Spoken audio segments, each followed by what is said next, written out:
Hey guys, it's me, Tayo here, back with another episode of Reading Percy Jackson. We're on chapter 12 today. I don't really have much to say. Last time I did a video that wasn't a song video, I announced that I wrote a song, and the song is now out, so if you want to listen to it, it's called Train Tracks. It's on my channel. It's like the featured post and stuff, so you should probably see it, unless I did something wrong there, but I don't think I did. So yeah, if you want to listen to that, you can, or if you don't want to, that's fine too, I guess. But yeah, apart from that, I don't have anything to say. So I'll start reading. I don't actually remember what the last thing that happened was, but I will remember when I start reading. You know why? Because I do somehow.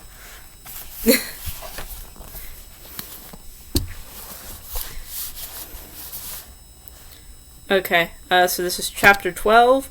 We get advice from a poodle, is what it's called, as you can see in the title, probably. Unless I forgot to title it or something. I'll start reading now. We were pretty miserable that night. We camped out in the woods 100 yards from the main road in a marshy clearing that local kids had obviously been using for parties. The ground was littered with flattened soda cans and fast food wrappers. We'd taken some food and blankets from Auntie M's, but we didn't dare light a fire to dry our damp clothes. The Furies and Medusa had provided enough excitement for one day. We didn't want to attract anything else. We decided to sleep in shifts. I volunteered to take the first watch. Annabeth curled up on the blankets and was snoring as soon as her head hit the ground. Grover fluttered with his flying shoes to the lowest bough of a tree, put his back to the trunk, and stared at the night sky. "Go ahead and sleep," I told him. "I'll wake you up if there's any trouble." He nodded, but he still didn't close his eyes. "It makes me sad, Percy." "What does? The fact that you signed up for this stupid quest?" "No, this makes me sad." He pointed to all the garbage on the ground. "And the sky, you can't even see the stars. They've polluted the sky. This is a terrible time to be a sadder." "Oh yeah, I guess you'd be an environmentalist." He glared at me. "Only a human wouldn't be. Your species is clogging up the world so fast. Never mind, it's useless to lecture a human. At the rate things are going, I'll never find Pan." "Pan? Like the cooking spray?" "Pan!" he cried indignantly. P-A-N, the great god Pan. What do you think I want a searcher's license for? A strange breeze rustled through the clearing, temporarily overpowering the stink of trash and muck. It brought the smell of berries and wildflowers and clean rainwater, things that might have once been in these woods. Suddenly, I was nostalgic for something I'd never known. "Tell me about the search," I said.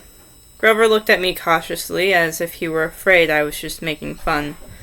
"The god of wild places disappeared 2,000 years ago," he told me. "A sailor off the coast of Ephesus heard a mysterious voice crying out from the shore, 'Tell them that the great god Pan has died.' When humans heard the news, they believed it. They've been pillaging Pan's kingdom ever since, but for the satyrs, Pan was our lord and master. He protected us in the wild places of the earth. We refused to believe he died. In every generation, the bravest satyrs pledged their lives to finding Pan. They searched the earth, exploring all the wildest places, hoping to find where he is hidden and wake him from his sleep." "And you want to be a searcher?" "It's my life's dream," he said. "My father was a searcher, and my Uncle Ferdinand, the statue you saw back there." "Oh, right, sorry." Grover shook his head. "Uncle Ferdinand knew the risks, so did my dad, but I'll succeed. I'll be the first searcher to return alive." "Hang on, the first?" Grover took his reed pipes out of his pocket. "No searcher has ever come back. Once they set out, they disappear. They're never seen alive again. "Not once in 2,000 years. "No. And your dad? You have no idea what happened to him?" "None." "But you still want to go," I said, amazed. "I mean, you really think you'll be the one to find Pan?" I have to believe that, Percy. Every searcher does. It's the only thing that keeps us from despair when we look at what humans have done to the world. I have to believe Pan can still be awakened. I stared at the orange haze of the sky and tried to understand how Grover could pursue a dream that seemed so hopeless. Then again, was I any better? How are we going to get to the underworld? I asked him. I mean, what chance do we have against a god? I don't know, he admitted, but back at Medusa's, when you were searching her office, Annabeth was telling me, oh, I forgot, Annabeth will have a plan all figured out. Don't be so hard on her, Percy. She's had a tough life, but she's a good person. After all, she forgave me. His voice faltered. What do you mean? I asked. Forgave you for what? Suddenly, Grover seemed very interested in playing notes on his pipes. Wait a minute, I said. Your first keeper job was 5 years ago. Annabeth has been at camp 5 years. Your first assignment that went wrong. I can't talk about it, Grover said, and his quivering lower lip suggested he'd start crying if I pressed him. But as I was saying, back at Medusa's, Annabeth and I agreed that there's something strange going on with this quest. Something isn't what it seems. Well, duh, I'm getting blamed for stealing a thunderbolt that Hades took.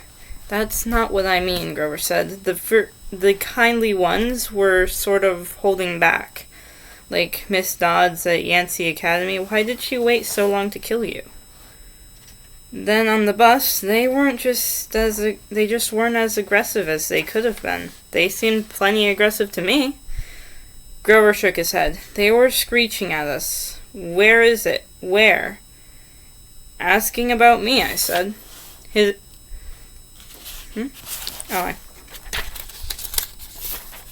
Maybe, but Annabeth and I, we both got the feeling they weren't asking about a person. They said, where is it? They seemed to be asking about an object. That doesn't make sense. I know, but if we've misunderstood something about this quest, and we only have 9 days to find the Master Bolt. He looked at me like he was hoping for answers, but I didn't have any. I thought about what Medusa had said. I was being used by the gods. What lay ahead of me was worse than petrification. I haven't been straight with you, I told Grover. I don't care about the Master Bolt. I agreed to go to the underworld so I could bring back my mother. Grover blew his soft note on his pipes. I know that, Percy, but are you sure that's the only reason? I'm not doing it to help my father. He doesn't care about me. I don't care about him. Grover gazed down from his branch. Look, Percy, I'm not as smart as Annabeth. I'm not as brave as you, but I'm pretty good at reading emotions. You're glad your dad is alive. You feel good that he's claimed you, and part of you wants to make him proud. That's why you mailed Medusa's head to Olympus. You wanted him to notice what you'd done. Yeah, well, maybe satyr emotions work differently than human emotions because you're wrong. I don't care what he thinks. Grover pulled his feet up onto the branch. Okay, Percy, whatever. Besides, I haven't done anything worth bragging about. We barely got out of New York and we're stuck here with no money and no way west. Grover looked at the night sky like he was thinking about that problem.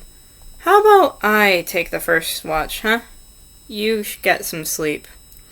I wanted to protest, but he started to play Mozart, soft and sweet, and I turned away, my eyes stinging. After a few bars of Piano Concerto No. 12, I was asleep. In my dreams, I stood in a dark cavern before a gaping pit. Gray mist creatures churned all around me, whispering rags of smoke that I somehow knew were the spirits of the dead. They tugged at my clothes, trying to pull me back, but I felt compelled to walk forward to the very edge of the chasm. Looking down made me dizzy. The pit yawned so wide and was so completely black I knew it must be bottomless. Yet I had a feeling that something was trying to rise from the abyss, something huge and evil. The little hero, an amused voice echoed far down in the darkness. Too weak, too young, but perhaps you will do. The voice felt ancient, cold, and heavy. It wrapped around me like sheets of lead. They have misled you, boy, it said. Barter with me. I will give you what you want. A shimmering image hovered above the void. My mother, frozen at the moment she dissolved in a shower of gold. Her face was distorted with pain, as if the Minotaur were still squeezing her neck. Her eyes looked directly at me, pleading, "Go!" I tried to cry out, but my voice wouldn't work. Cold laughter echoed from the chasm. An invisible force pulled me forward. It would drag me into the pit unless I stood firm. "Help me rise, boy." The voice became hungrier. "Bring me the bolt. Strike a blow against the treacherous gods." The spirits of the dead whispered around me, "No, wake!" The image of my mother began to fade. The thing in the pit tightened its unseen grip around me. I realized it wasn't interested in pulling me in. It was using me to pull itself out. "Good," it murmured. "Good." "Wake," the dead whispered. "Wake!" Someone was shaking me. My eyes opened, and it was daylight. "Well," Annabeth said, "the zombie lives." I was trembling from the dream. I could still feel the grip of the chasm monster around my chest. How long was I asleep? Long enough for me to cook breakfast. Annabeth tossed me a bag of nacho-flavored chips from Auntie M's snack bar, and Grover went exploring. Look, he found a friend. My eyes had trouble focusing. Grover was sitting cross-legged on a blanket with something fuzzy in his lap, a dirty, unnaturally pink stuffed animal. No, it wasn't a stuffed animal. It was a pink poodle. The poodle yapped at me suspiciously. Grover said, "No, he's not." I blinked. "Are you talking to that thing?" The poodle growled. "This thing," Grover warned, "is our ticket west. Be nice to him." "You can talk to animals?" Grover ignored the question. "Percy, meet Gladoila." Who would name their dog that? Gladoya, I guess. I don't know how to pronounce that.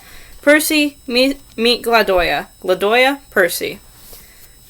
I stared at Annabeth, figuring she'd crack up at this practical joke they were playing on me, but she looked deadly serious. "I'm not saying hello to a pink poodle," I said. "Forget it." "Percy," Annabeth said. I said hello to the poodle. "You say hello to the poodle." The poodle growled. I said hello to the poodle. Grover explained they'd come across Gladolia in the woods, and they'd struck up a conversation. The poodle had run away from a rich local family who'd posted a $200 reward for his return. Gladolia really didn't want to go back to his family, but he was willing to if it meant helping Grover. "How does Gladolia know about the reward?" I asked. "He read the signs," Grover said. "Duh." "Of course," I said. Silly me. "So, we turn in Gladolia," Annabeth explained in her best strategy voice. "We get money, and we buy tickets to Los Angeles. Simple." I thought about my dream, the whispering voices of the dead, the thing in the chasm, and my mother's face shimmering as it dissolved into gold. All that might be waiting for me in the west. "Not another bus," I said wearily. "No," Annabeth agreed. She pointed downhill toward train tracks I hadn't been able to see last night in the dark. "There's an Amtrak station half a mile that way. According to Gladolia, the westbound train leaves at noon." Okay, so either I read that faster than I usually do, or that was a shorter chapter than usual, but that was chapter 12.